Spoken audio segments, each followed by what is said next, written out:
Arratsaldeon, eta ongi etorri Erdiaro Euskaraz hitzaldi sortaren bigarren hitzaldi hontara.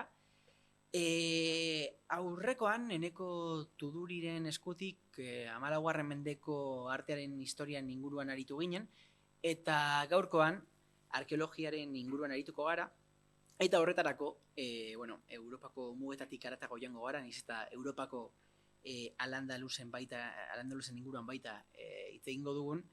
Eta hori gaurko islariaren eskutik etorriko da, eta gaurko islaria Jesus Lorenzo Jimenez da.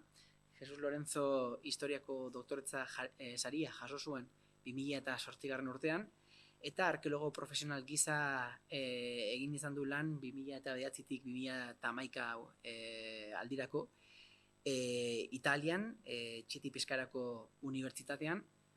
Eta gero 2012 urtetik 2016 urtera Juan de la Cierva, kontratu postdoktorala izan zuen EHUn. Eta gaur egun hemen EHUn irakaslea txiki bezala egiten du lan.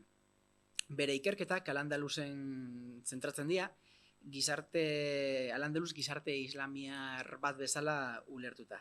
Non, eredu sozial eta kultural ezberdinen konvergentzia ezagutu daitekeen. Hildo horretatik, arreta berezia jarri dio Ebro Araneko mugako gizartea aztertzeari, 8. eta 11. mendeen arteko aldi hortan. Ikuspegi metodologikotik, iturri idatzien azterketa eta iturri arkeologikoen azterketa baita ere, bi metodologia horiek kombinatu egin ditu, eta zentzu horretan ikerketa talde ezberdinetan egin izan du lan, bai hemen EHUn, bai CSIC-en eta bai Txiti Italiako unibertsitatean. Beraz, estatu mailan, baina baita ere kanpoan, Italian, Libian eta Txipren egindako indusketa arkeologikoetan parte hartuz. Gaur egun, Nafarroan dagoen Baltierran indusketa bat zuzentzen du, eta bere ikerketak 30 bat argitalpenetan argitaratu dira, baitaren nazioarteko aldizkarietan, liburu ataletan, eta bere tesi ikerketaren ondorioz idatzi izan zuen liburuan, eta baita ere testu arabierren edizio batean. Eta gaur hitz egingo digu, hasieran esan duen bezala, arkeologia islamikoaren inguruan, sarreratxo bat egingo digu horren inguruan, eta besterik gabe, nahi zuenean, Jesus, eskerrik asko.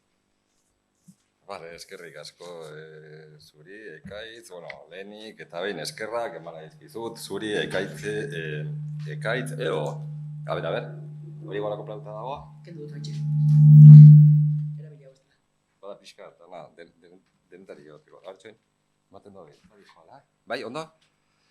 Bueno, lehenik, esaten nintzen, eskerrak eman edizkio da Ekaitzi, gonbidatzeagatik. Oso gustora, onartu dez, gainera aukera hau ez da gehiagitan ematen, ez? Euskaraz hitz egiteko eta hau bezalako hitzaldi bat euskaraz emateko. Eta zuei ere eskerrak eman edizkizu ez zuen presentziagatik. Hau esan da, gauza bat komentatu nahi dizuet, problema tekniko bat egon da, nik ez dakiz ere montre gertatzen da, hau bezalako egunetan dana gaizki ateratzen dela, eta kontua da, PowerPointa ez dudala ekarri. En fin, horrek esan nahi du, pixkat, batzutan imaginazioa ere bota beharko diogula, esan behar dut, emango dudan, ez dakit, presentazioa edo aurkezpena ez dala oso grafikoa, azken finean, gaia ikusiko dezu, zertaz di joan.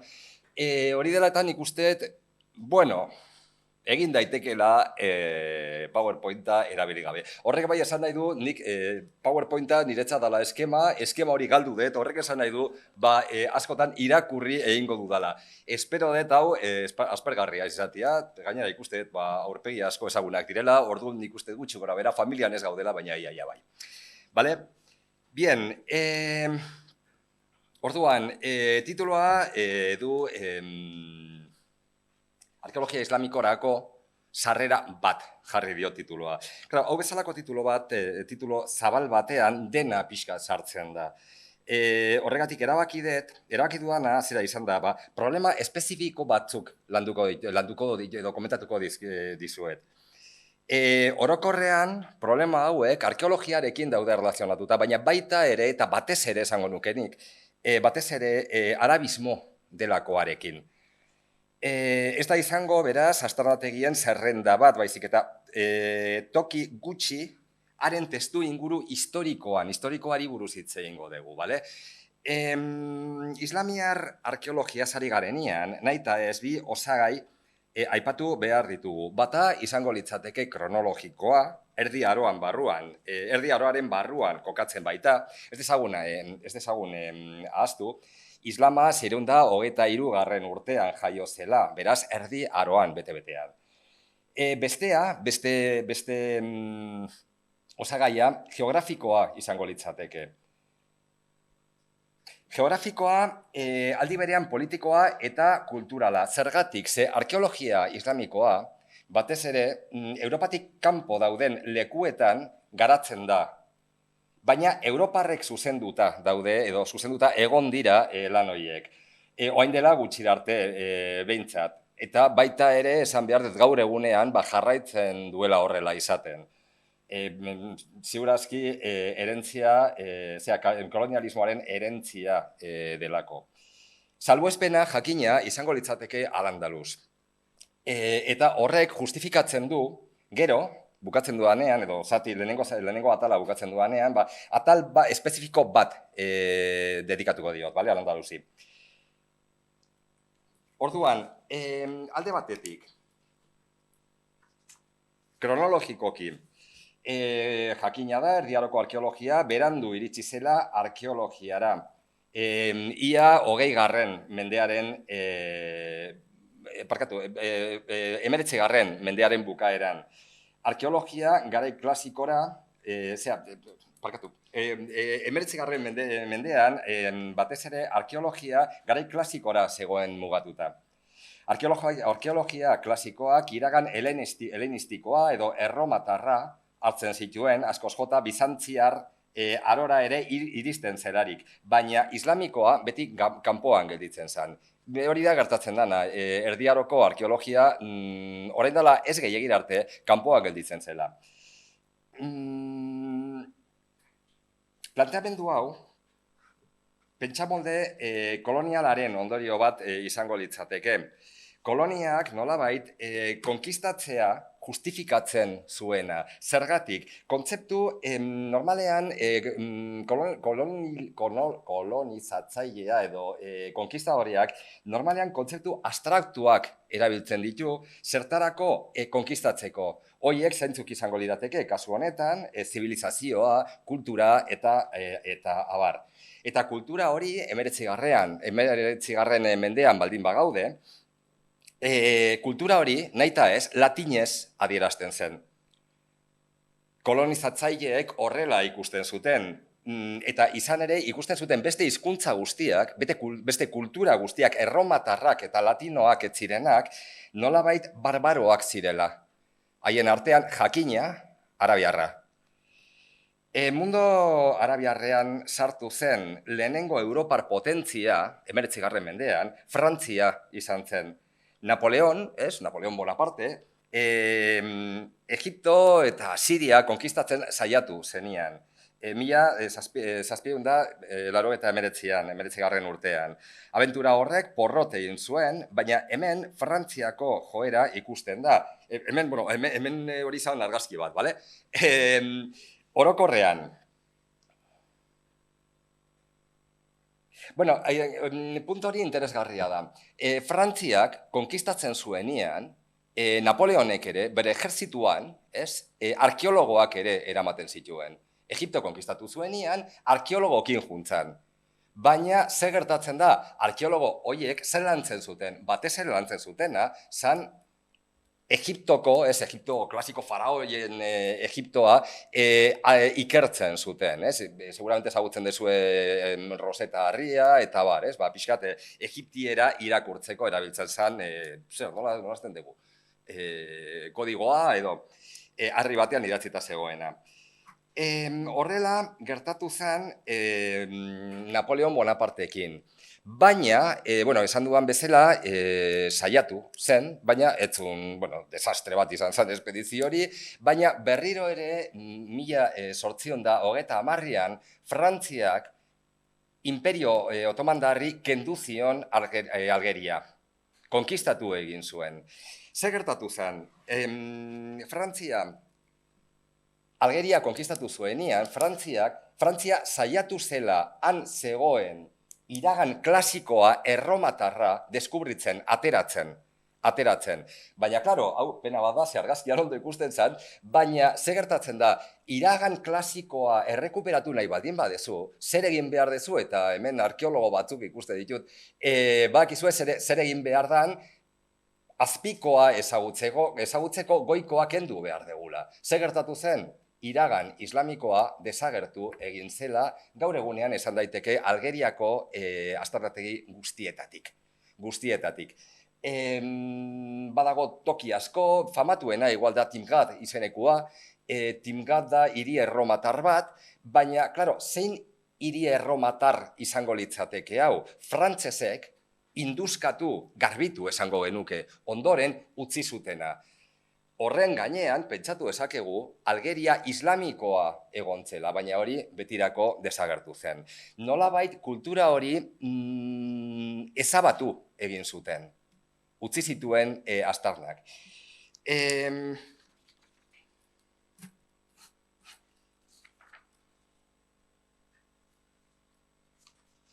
Urte batzuk geroago, hau da 1911an, Italiak gauza bera egin zuen Libian.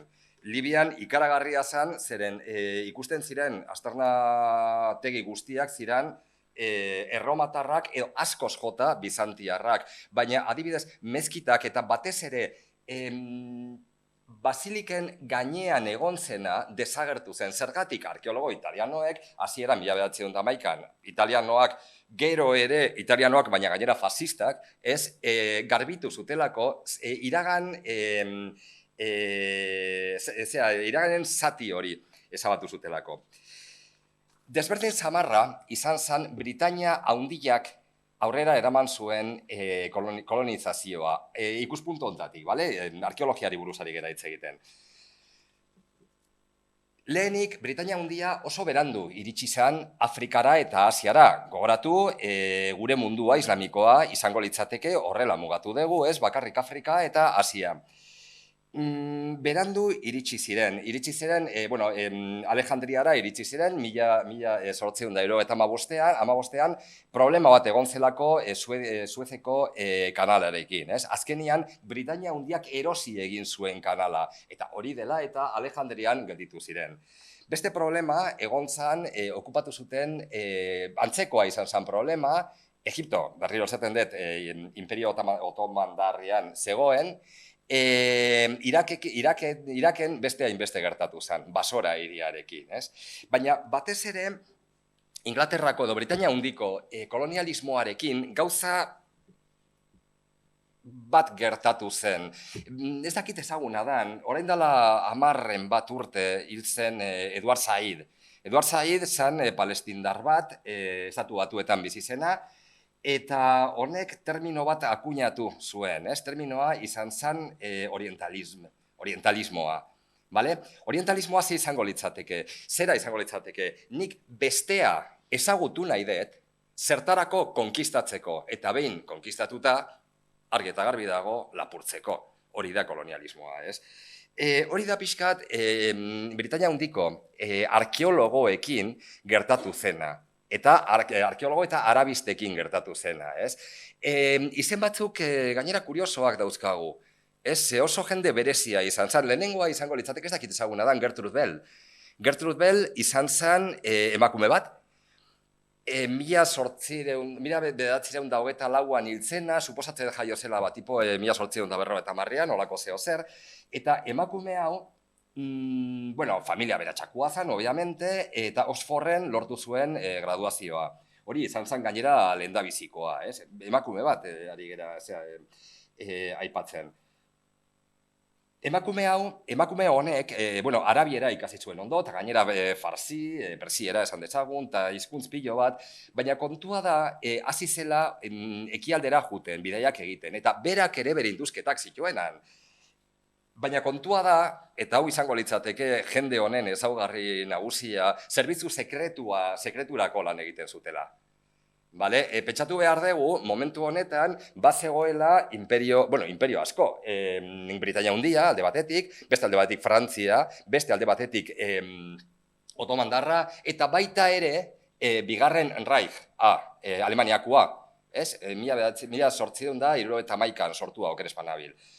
Testuinguru honetan, bazegoen lehia bat, ez? Imperio guztien artean, baina batez ere daukagu bi talde, bata izango litzateke Frantzia eta Britainia Handia, eta bigarrena izango litzateke otomandarrak eta alemanak. Alemanak berandu iritsi ziren banaketara, eta horregatik sartu ziren, baina gogokin sartu ziren, eta batez ere bere lagunarekin, imperio otomandarrekin, ez? Bueno, esan dut, lehenengo pertsonaia izango litzateke Gertrude Bell. Gertrude Bell, arabista, arkeologoa, eta baita ere espia. Berarekin, bere distipulo bat izan zen John Philby izeneko beste bat. Hau gainera ez da bakarrik bera espia izan zela, gainera bere semea ere espia izan zen, eta gainera bikoitza, gero Batasun Sovietarako egin zuen espia, en fin, utziko dugu horrela, juten gera horrekin. Oso historia berezia da. Hau ere, bazan arabista eta arkeologoa, induzketak egin zituen eta hori. Baina bakarrik toki oso toki txikitan hitz egiten ari gera, Egipto, Alejandria eta Basora, besterik ez. Eta hirugarrena, igual hau ezaguna da, Lawrence, Thomas Edward Lawrence, alias Lawrence, Arabiako Lawrence, pelikula bat dauka, eta, tipo hau oso berezia da. Gaina, pena bat da, gaina, hemen argazkian ikusten zan tipoa, el bueno de Lawrence, eta baita ere Peter O'Toole, eta oso antzekoak dira, Peter O'Toole da protagonista. Hau ere, espia izan zen, baina ez espia, zerbitzu sekretorako lan egiten zuen. Zertan zetzan bere lana, hau zen, arabiera ezagutu, hango tribuetan sartu, kontaktu itxiak egin, eta orduan beduinoen irautza edo altxamendua suspertu, bultzatu. Jakin badakigu denek lortu zutela. Lawrence lortu zuen, Hijazen, Arabian, gaur egunean Arabia Saudi dena, eta baita ere Philby lortu zuen Iraken. Famatuena da Lawrence, porque, pelikula bat egin ziotelako, eta bar. Bien, orduan, ikusten dugu, arabismoa, kasu honetan, kolonizazioarekin oso lotuta dagoela.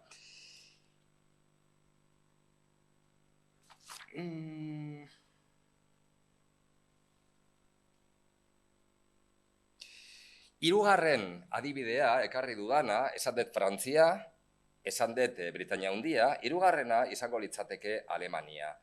Claro, Alemaniarekin kontrakoa gertatzen zen. Imperioa zeukan, baina bere imperioa nola esan. En fin, Europan gelditzen zela. Imperio bezala, parkatu hitza, baina pixkat kutre esan garai hartan. Imaginazue, Inglaterra noraino iristen zen. Frantziaren noraino iristen zen, koloniak Afrikan eta bar. Alemaniak berriz ez zeukan ezer. Berandu iritsi zen pastela banatzeko momentura. Hori dela eta prestigioa lortu nahi zuten arkeologiarekin. Baita ere, ez bakarrik, baina baita ere. Eta izan ere, induzketa nagusiak egin zituzten,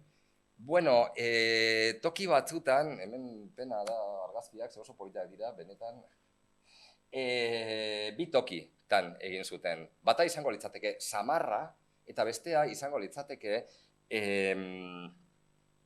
gaur egunean Jordanian dauden basamortuko gazteluak.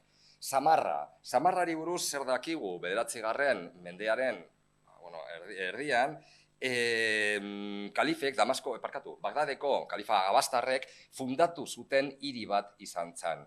Hiriak iraundu zuen igual 75 urte, besterik ez, eta gero abandonatu egin zuten.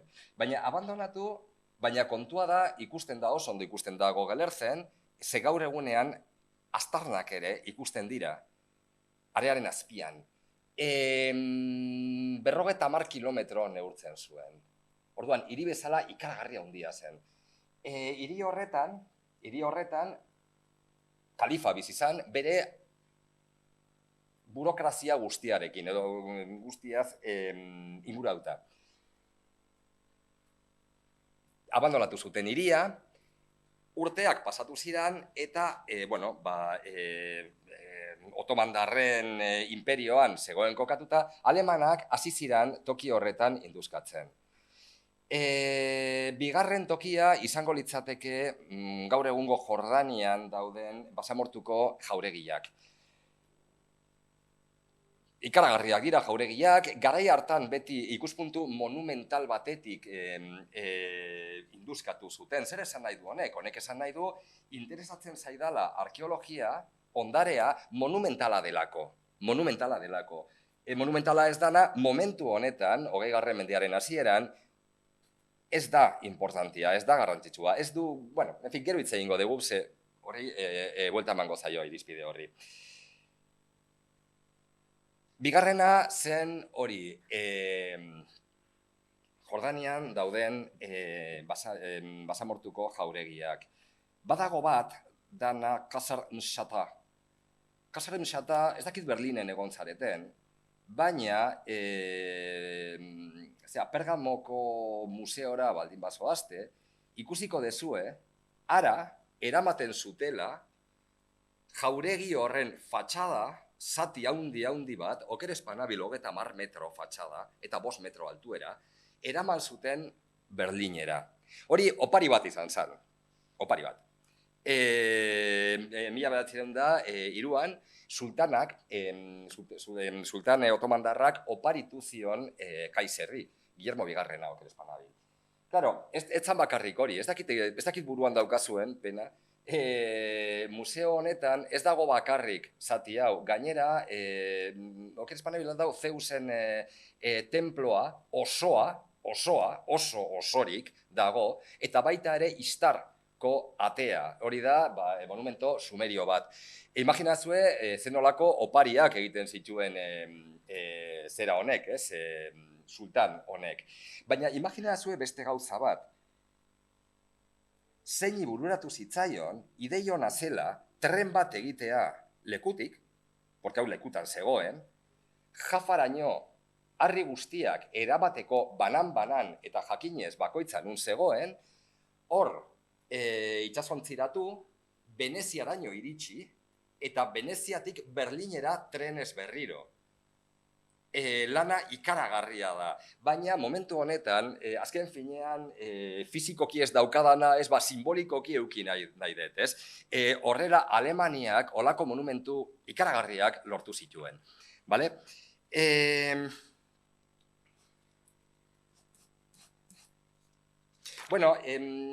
Hitz pare bat jauregi hauei buruz, badira oso, datazioa oso zehatza da, izan zen Omaiatarren garaikoak, horrek esan nahi du gutxi gora bera, 705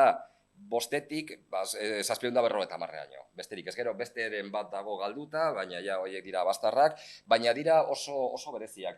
Esan dakoa, momentu hartan, bakarri monumentalizazioa hartzen zen kontuan. Geroko arkeologiak, eta gero ikusiko dugu, pentsatuko du, gaztelu horien artean, harreman bat, erlazio bat zegoela. Baina, orduan ja, espazioari buruzari gera hitz egiten, baina hori ja, 80 hamarkadan gertatuko da, bale? Momentuz, monumentuarekin geldituko gara.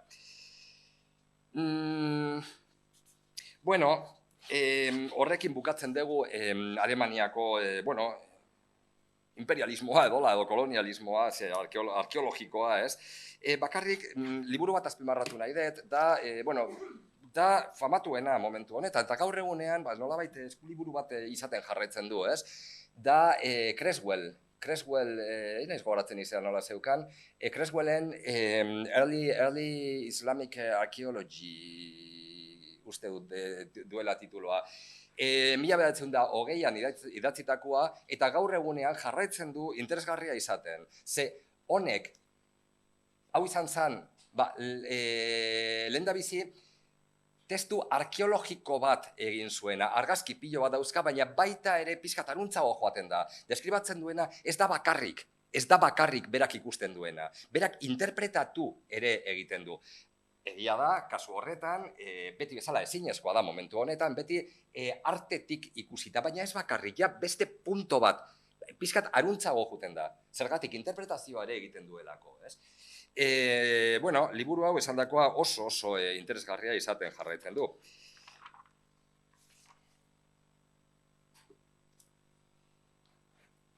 Bueno, gerren arteko garaian, printzipioz dena, bakizue, Siria banatu zutela, alde batetik Inglater edo Britainia Handiak lortu zuela Palestina eta Irak, eta Frantziak lortu zuela Siria, gero mugimendu batzuk egon ziren, eta gainera hemen periodo hau ikaragarria da, ikusten dezu nolako erreza zan mugak aldatzea, errege bat jartzea eta beste bat kentzea. Eta baita ere horrek esplikatzen digu, zergatik gero, 1948an, Britainia Handiak erabaki zuen estatu bat kreatu, sortarazi zuen, eta badakizu zein dan, eta zeinek kendu zioten, ez Palestinari buruz ari naiz.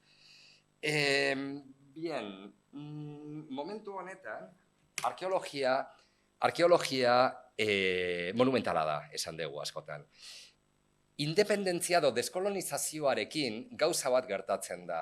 Sortzen den estatu berri bakoitzak bere iragana azpimarratu edo goraipatu nahi duela. Eta hortarako zer egiten du. Pentsatu gauza bat, momentu honetan deskolonizazioarekin gertatzen den gauza bat. Bapatean, muga politikoak, kolonizadoreak jarri dituela. Seguramente, neukan diapositiba, baina seguramente buruan daukazue nola egin ziren mugak. Lerro bat dago, hemendik ara Siria, hemendik ara Jordania. Jordania asmatu zuten, gainera, kuriosoa da, ez dauka zer ikusi arkeologiarekin, baina nik uste berezki duela. Bazeukaten errege bat ordaindu nahi ziotela erresuma batekin, Faisal. Eta Faisali oparitu zioten Bagdad. Baina Bagdadeko jendeak ez zuen nahi. Orduan zer egin zuen? Venga, lasai beste bat emango dizugu. Eta eman zioten Aman, Jordania. Eta Jordania sortu zen. Olako fronterak, olako mugak, estatu berriak justifikatu ere egin behar ditu. Eta hortarako zer dauka ondare arkeologikoa. Baita ere hizkuntza, baita ere bandera. Gaur egunean, hauetako estatu batera baldin bazoazte, dana banderaz beta dago. Jente guztiak ikusi behar du, hau dala nire herria. Kolonizadoreak emandakoa, baina hau da nire herria.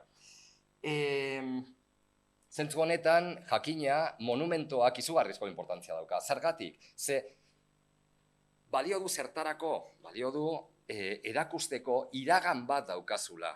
Ni Tunezekoa naiz. Eta hori esateko Tunezeko jauregiak erakusten ditut. Baina, haizu, horiek betidanik izan da otomandarrak, berdin da, ze Tunez da. Momentu honetan errestaurazio asko egiten dira, eta hori oso interesgarria da. Berez ez da arkeologia, baina interesgarria da, ze atzean askotan lan arkeologiko bat egoten hasten da. Hori, estatu espainolari buruz hitz egiten dugunean, ikusiko dugu nik ustete hobeago. Bueno, pixkat egoera berriak, problema berriak, erantzun berriak, eta galdera berriak. Momentu honetan gainera batez ere, 80 hamarkadan ja, hasten da, arkeologia hasten da aldatzen.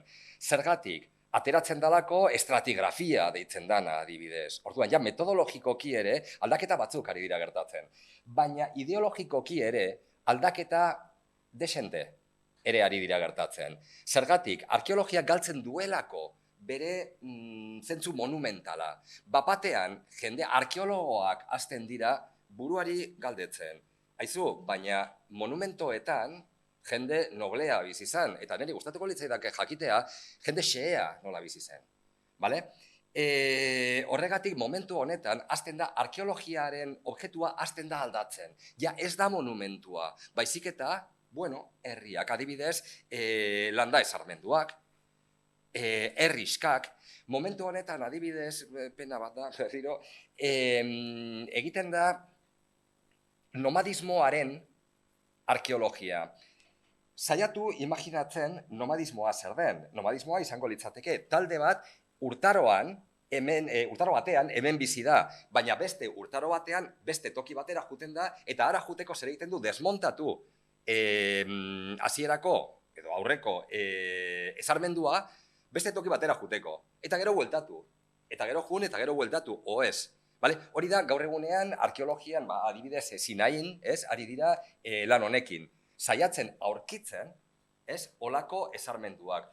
Oso hauskorrak dira jakina, eta izan ere historia aurreko metodologia ere erabiltzen da. Erdi aroko esarmenduak izango lirateke, baina berriro ere erabiltzen da arkeologia izango litzateke, komentatu dizuena, izango litzateke historia aurrekoa. Zergatik, ez dutelako ia ezer usten. Eta haiek usten dutena, arkeologoak aurkitu, identifikatu eta interpretatu ere egin behar duela, Espazio aldetik, sortzen da arkeologia espaziala. Gauzak, elementuak, jauregiak adibidez, baina baita ere esarmendu guztiak, ez dira interpretatzen bera bakarrik. Baizik eta esarmendu multzo batean dauden esarmendu guztien erlazioa aztertuz. Hori izango litzateke. Esarmendu batek esplikatzen du beste batzuk. Eta zentzu honetan, ja, pixkat perspektiba erabat aldatu da. Eta zentzu honetan, adibidez, lehen komentatu dudan, Jordaniako jauregiak, kasu honetan, ze gertatzen da, hasten dala erlazionatzen zerekin, urarekin. Hasiera batean, 20. mendearen hasieran, jendeak esaten zuen, arkeologoek esaten zuten hori palazioak, jauregiak zirela, gazteluak ere bazirela. Begiratu mobilean, beretan berezitu ikusteak. Badira oso arresia daukate, eta lehiorik ez, adibidez, gero barruti monumentalak, eta lehio politak, eta hola, baina batez ere kanpotik ikusita, bada horma bat, Momentu honetan, hasten dira pentsatzen, igual, erlazionatzen baldin badegu, urarekin, beste gauza batera iristen gera. Eta izan ere horrela izan zen, batean ikusi zuten, gaztelu hauek guztiak, iturriekin, edo urtegiekin zeudela erlazionatuta. Eta batean gaur egunean, gehien, ez dakit, teoria nagusiak, esaten du, izan ere, hauek izan zirela, esperimento, ez dakit, landarekin egiteko, esperimentuak egiteko landarekin erabiltzen zirela. Izango lirateke, nolabait, efizientzia aztertzeko eta ikusteko nola egin daiteken, efizienteago izateko landatzen desuna. Baten batek hitz egin zuen, orain dela urte batzuk, algeriar batek, esaten zuen irautza berdea mundu islamikoan. Izan ere berak esan zuen Al-Andalusen, baina hau izango litzateke nolabait irautza berde horren hasiera. Baina berriro ere, esaten ari zera da, hasi garelako erlazioak egiten, erlazionatzen, esarmendu desberdinak erlazionatzen nun espazio batean. Monumentoak bere zentzu monumentala ere galdu du ikuspuntu honetatik. Bueno...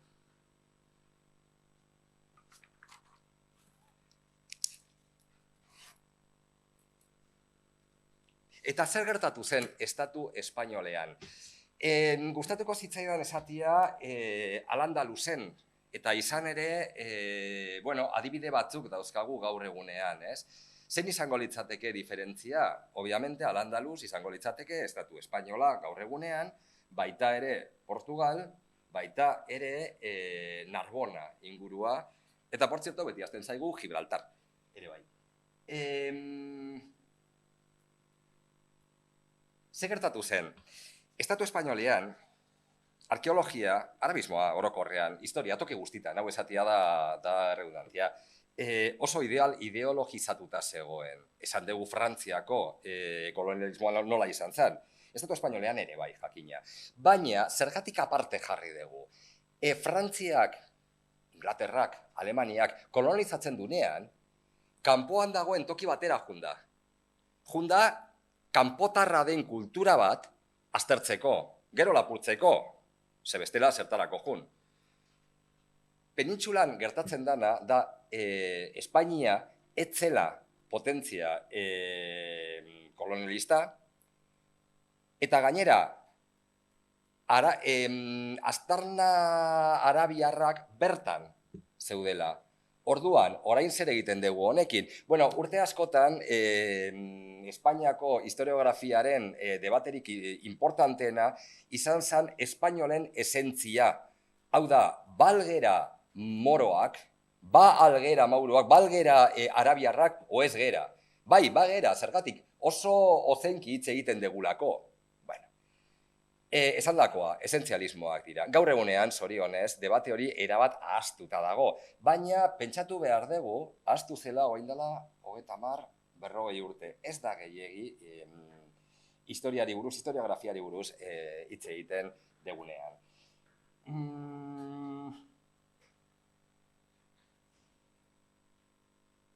Hala ere, gerra zibila edo estatu kolpearen aurrean, arkeologia estatuan nahiko garatuta zegoen, nahiko interesgarria zen. Batez ere, izen batzuk agertu zirelako, Europakin erlazio estua zeukatela, bizia zeukatela. Adibidez, iristen dira Europako korronteak, ez dakit ezagutzen dezuen Viollet Leduc, badira arkitekto batzuk Europan egiten dituzten teoria batzuk eta horrekin errestaurazioak egiten dira. Momentu honetan, errestaurazioa dago lotuta zerarekin, arkeologiarekin. Izan ere, orokorrean, arkeologoak arkitektoak dira. Haietako bat da, bueno, ez dakit asko daukagu, Gómez Moreno daukagu adibidez, Leopoldo Torres Balbás, baina badira bi aztarnategi nahi baldin badezu, horrela esan nahi baldin badegu, momentu honetan izugarrizko importantzia lortzen dutena. Bata izango litzateke, eta ezagutzen dugu, Medina Zara, eta bigarrena izango litzateke Granadako Alhambra.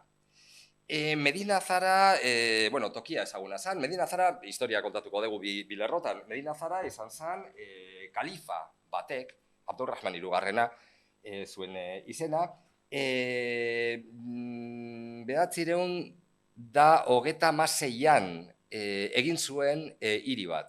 Nola, urte batean ez, baina 5 urtetan bai. Tipoak egin zuen hiri bat, pixkat lehen komentatu duguna, Samarra bezala. Batean kalifak erabaki zuen kriston hiri bat egin nahi zuela zertarako alde batetik bere funtzionarioak sartzeko, baina batez ere esateko munduari esateko, begira nun nagoen ni, eta begira nun bizi naizen. Eta izan ere, badaukagu testimonio batzuk, kontatzen digutena nolako beldurra ematen zuen han sartzeak, Medina Zara bizitatzeak, normalean, baziran delegatuak edola, diplomatikoak, Medina Zara desagertu zen, noiz, 1010an gutxi gora bera, Kordoban irautz bat, altxamendu bat egon zen. Altxamendu hori ikaragarria izan zen, batez ere, ejertzitua zegoelako, kalifak etzien ordaintzen, eta orduan zer egin zuten, kobratu, bere kabuz kobratu. Eta kobratzeko zer egin zuten, Medina Zara deusestatu. Osea, suntxitu. Medina Zara utzi zuten laua. Hain horrela izan zen, erabat desagertu zela hiria.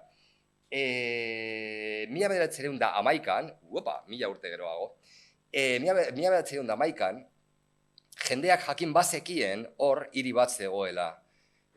Córdoba la Vieja ditzen zioten. Eta hasi ziran induzketak egiten. Pena bat da, hemen bai, argazkiak oso politak dira, ze ikusten da,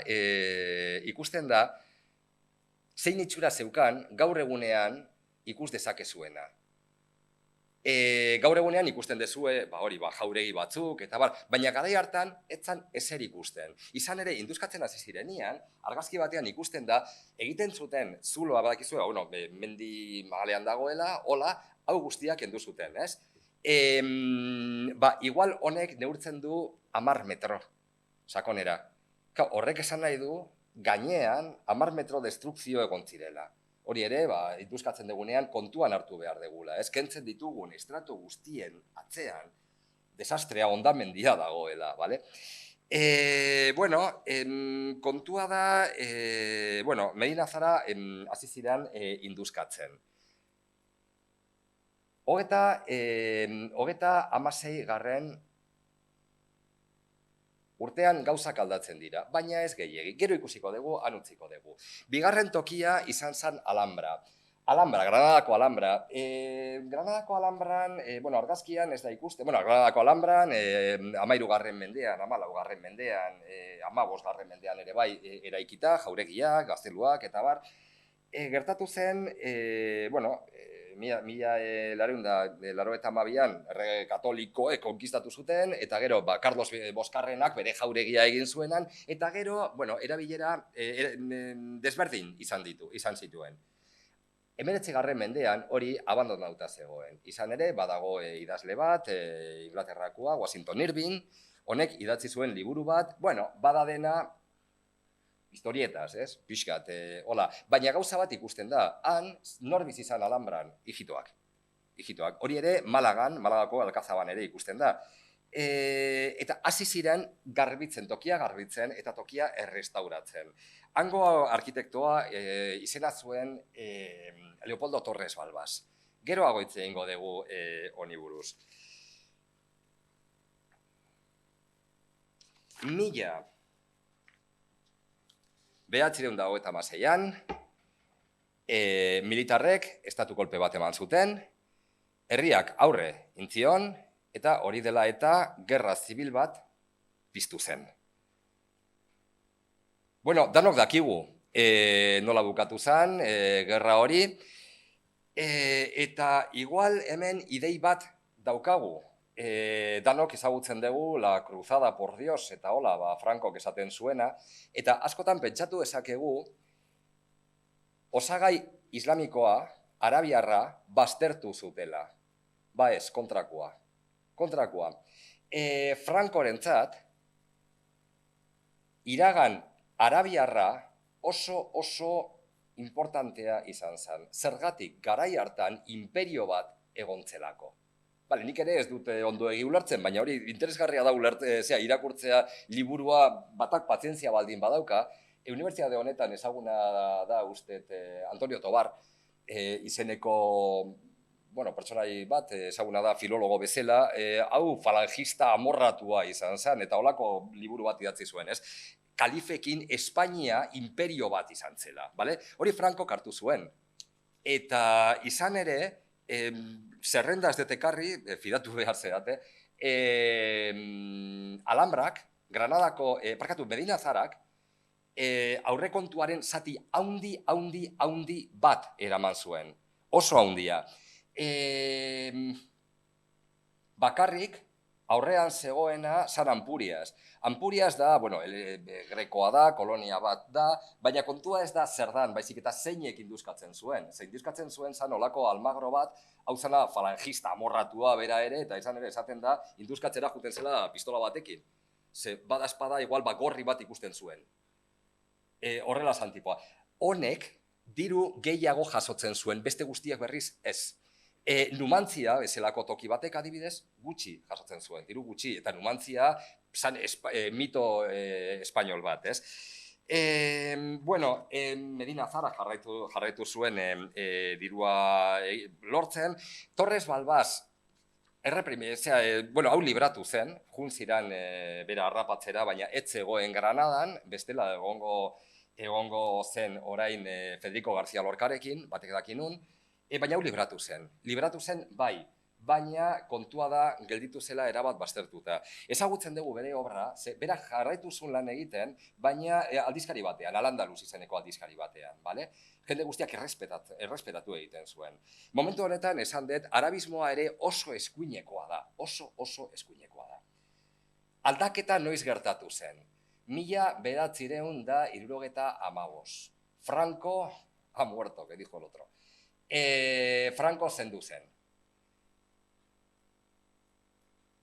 horrek zer esan nahi zuen, batean ez dakit, kriston korronte berriak sartu zirela, hori bai, ateak ireki ziren. Europako korronte, arkeologian adibidez, korronteak sartu egin ziren. Eta baita ere, horren artean, gertatu zen gauza bat, Pierre Guissard izeneko historialari batek, Frantziakoa jakina, liburu bat idatzi zuen. Al-Andalus, estructura antropológica de una sociedad islámica en Occidente. Hemen gauza bat esaten zen. Etorri zen jendartea, soziedadia, erabat desberdina zela. Etzala, estatuan Espainian, esango zuen berak, zegoen bezala, erabat desberdina zen. Zan klanikoa, ez? Horrek zer esan nahi du? Horrek esan nahi du, posible dela, arkeologikoki, erabat desberdina da jendarte hori identifikatzea. Nola, Pierre Guissardek esan zuen, haiek antolatzeko modu berezi bat zeukatelako. Zentzu horretan, izango litzateke, alde batetik jendean bizi izan, beste alde batetik nola produzitzen zuten, jaten zutena, urestatzea izango litzateke, erregadioak izango lirateke batez ere, eta gero eremu defentsibo batzuk. Izango lirateke, gero Wicamek ere aipatu zuen beste testuinguru batean, izango litzateke nekazal gazteluak. Ez dira nobleenak, ez dira aristokratikoak, ez dira jauregiak, izan ere dira nekazal gazteluak. Hau posible da identifikatzea lurrean arkeologikoki. Bueno, imaginatu dezakezue, izugarrizko aldaketa izan zen hau kontzeptualki. Alde batetik, metodologikoki, estratigrafia etorri zela komentatu dugu, baina kontzeptualki ere ikusi genuen posible zela bereiztea alde batetik jendarte feudala eta bestaldetik jendarte klanikoa, hau da, islamikoa. Claro, horrek zer esan nahi du, momentu honetan, jarraitzen dugu gainera horrela pentsatzen, posiblea dela bi sistemak bereiztea, interpretatzen ari gera, baina batez ere, pixkat baztertu dugu, arkeologia klasikoak zeukan, zer, motxila, ez? Oztopoak, zer da monumentoa. Gaur egunean, argazki batzuk neuzkan hemen, nekazal ezarmendu batzuk edola, eta ikusten da ez direla batere monumentalak. Pixkat, 5 minuto bukatzeko? Utziko datzu? Orduan, badaukagu metodologia berri bat, badaukagu kontzeptualki printzipio berri batzuk, falta zaiguna zer izan zen dirua. Noiz hasi izan barra erortzen dirua 80 hamarkadan. Expo. Abiadura handiko trena. Kordobaraino iritsi behar zan, Sevillaraino iritsi behar zan. Batean Europak diru pilo bat eman zion Espainiari zertarako azpiegiturak eraikitzeko. Azpiegituraiek zer dira? Trenbidea, baita ere autobideak, eta zergatik ez, errotondak, hiri guztitan dauden errotondak, dana errotondaz beteta dago, zergatik alkateak bere monumento partikularra utzi nahi zuelako. Eta baita ere lurrazpiko aparkalekuak. Honek pixkat aitzakia ematen dit, oso ezaguna dan kasu bati buruz hitz egiteko, Iruñako nekropoliari buruz. Precisamente lurrazpiko aparkaleku bat ari ziren egiten, alkateari bururatu Barzina izenekoa, bururatu zitzaion Gazteluko plaza zan tokirik aproposena parkin bat egiteko, eta, auzoko jendeak esan zuen ezetz, eta, hori normalean horrek ez du ezertarako balio, batez ere, makinak sartu zituzten. Makinak sartu zituztenian, eskabadorak sartu zituztenian, agertu zen zer gaztelua, bai jakina, gaztelua, plazari ematen dio izena. Gero zer agertu zen, monastegi bat, erdiarokoa eta hori. Arresi bat, genekien, por cierto, arresi hori gaur egunean batin bat zoazte Gazteluko plazako aparkalekura ikus dezakezue, han azpian dago. Eta gero zera gertu zen, nekropoli haundi bat. 180 hildako, ez, errito musulmanen arabera lurperatuta. Bale? Hemen berriro ere atera zen, normala da, ez dut kritikatzen, ideologia berriro arkeologiari aplikatuta. Danok egiten dugu, danok daukagu ideologia bat. Esaten duenak ez daukana, gezurra da. Danok daukagu ideologia bat, ez? Kasu honetan, Iruña bezalako toki batean, berehala atera ziren bi korronteak, ez? Batzuk esaten zuten, euskaldunak, en fin, debate bat sortu zen, baina batez ere hemen problema zen, zer egiten dugu, ia zer egiten dugun hildakoekin. Zeinek espero zuen, hemen, nun eta hemen, Iruñan, ez, hildako musulman batzuk aurkitzea. Hori dela eta gaur egunean, estratategi horri buruz daukagun informazioa oso murriztuta dago, oso gutxi dakigu. Oso publikazio gutxi atera dute testu bat zurrei buruz eta hori, da tesi bat, beste bat genetikari buruz, baina arkeologok ez dakigu nola zen sekuentzia, estratigrafia adibidez ez dugu ezagutzen. Azken finean hori izango litzateke, batek pentsatuko luke gaizkien plan hau izkutatu nahi dute. Berriro ere esaten dut, ideologia sartzen dela eta prekuizio zaharrak berriro ateratzen dira, ez? Eta beste gauza asko neukan kontatzeko, azkenean PowerPointa ez geneukan, eskerrak esan behar dut, zeren PowerPointa erabili gabe egon naiz 50 piko minutu PowerPointarekin ez dakit. Bakarrik hori, barkatu hainazka arkuteagatik eta batez ere PowerPointarena, edozein galdera edo komentario egin nahi baldin badezue, jakina, hau dala momentua, eta bakarrik, eskerrak ematea falta zait, eskerrik asko da.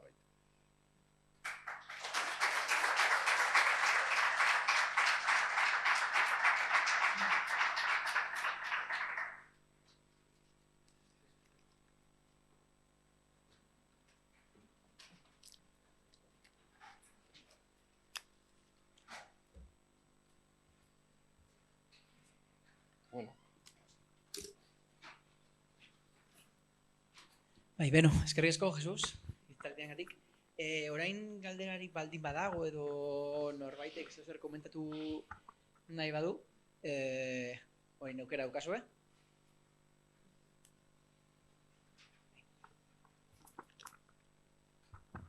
Kaixo, oso interesgarria hitzaldia, eta zalantza batekin geratu naiz, edo, kuriosidade bat, ezta? Hitz egin duzu, Europar potentziak beste herri batzuetara joan zirela arkeologia egitera, baina Al-Andalus aztertzera etorri ziren, batez ere frantsesak?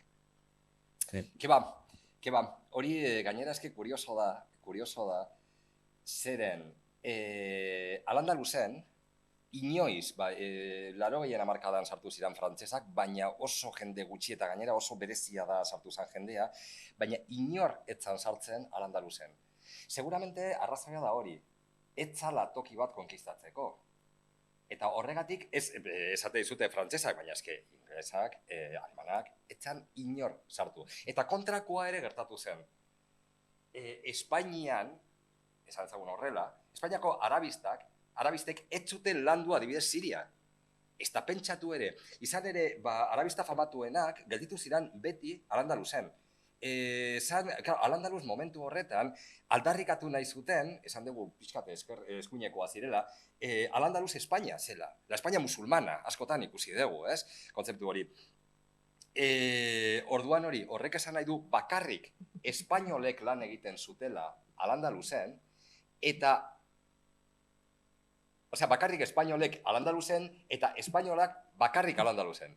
Eta ez ziren ateratzen. 80en hamarkadan hasi zen ateratzen. Pierre Guisardek izan zuen izugarrizko eragina, eta izan ere argazki batean neukan Philippe Senak egindako indusketa. Gainera Philippe Senak oso interesgarria da, indusketa batzuk egin ditu Narbonan. Adibidez, beste nekropoli islamiko bat agertu da, han goian, Narbonaen inguruan, ez?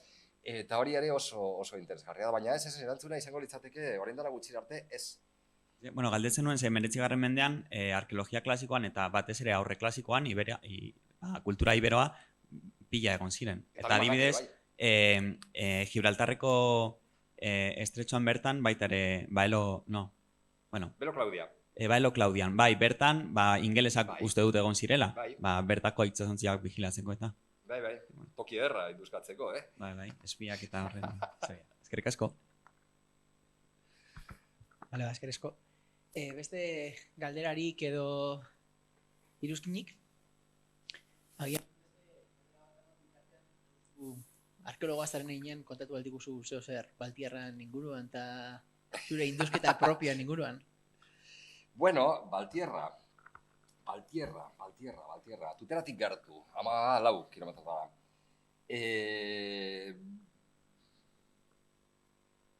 Tokia, toponimoa, aipatzen da 11. mendeko iturri idatzi batean, supuestamente 1920an gertautako gauza bat komentatzen. Sancho Garcesek sua eman zion Baltirako mezkitari. Bueno, horrela gelditzen da. Oain dela 4 urte, badago toki bat, dana el Cerro del Castillo ditzen da, eta hasi ziren pixkat prospekzio geomagnetikoa egiten, ez? Totalke, atera ziren egitura batzuk, ez? Radarrak salatu zuen edo kantatu zuen, ez? Egitura batzuk zeudela lurrazpian. Eta hasi ziren induzkatzen. Bigarren urtean deitu ziguten, arajuteko, Unibertsitate bezala, eta hori. Bueno, daukaguna nire ustez da oso interesgarria, orain izango litzateke momentu argazkiak erakusteko. Por cierto, argazkiak bai baduzkat, hori seguro. Baduzkat. Eta esatea dintzat.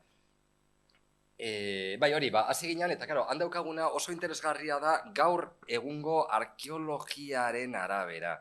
Zergatik, daukaguna da herriska bat izango litzateke. Izango litzateke herri txiki bat, hiri nagusia izango litzateke Tutera, baina hau herri txiki bat izango litzateke. Badaukagu, precisamente, Philipsenak duzkautako aztarnategi batean, Las Sillas de Marzen deitzen da, oso antzekoa da. Kokalekua ere oso antzekoa da, esanet badago meseta baten gainean, eta bar, produkzio eremuak oso gertu daude, urestatua, bueno, en fin, interesgarria da oso. Hemen ez daukagu ezer monumentalik edo. Dauzkagun hormak izan ere dira nahiko beste batek esango luke kutrez, ez? Baina dira, harria, baina ez da harri polita karratua eta hori ez, harriak daude jarrita hormak egiteko.